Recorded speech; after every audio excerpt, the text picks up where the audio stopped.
Hops, wag ka muna mag-scroll. Mahalaga 'to, magagamit mo 'to promise.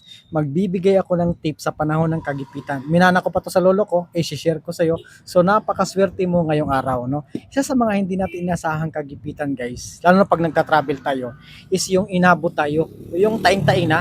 So ang pinaka-problema natin diyan is yung pangpunas natin. Anong gagamitin natin? Kaya sabi ng lolo ko, dapat sa wallet mo hindi ka dapat nawawala ng kahit kapirasong papel o kaya tissue, no? So magtataka ka ngayon, paano 'to magkakasya? Ipangpupunas natin, ito nagkakasya.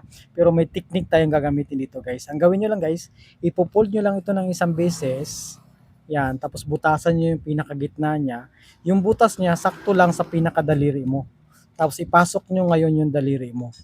Pagkatapos mong tumae, ito ngayon yung ipapahid mo, yung daliri mo. Papahid mo yung sa pinakapuwitan mo. Kapag malinis na, ang gawin nyo lang, guys, hihilahin nyo lang itong pinakapapil niya.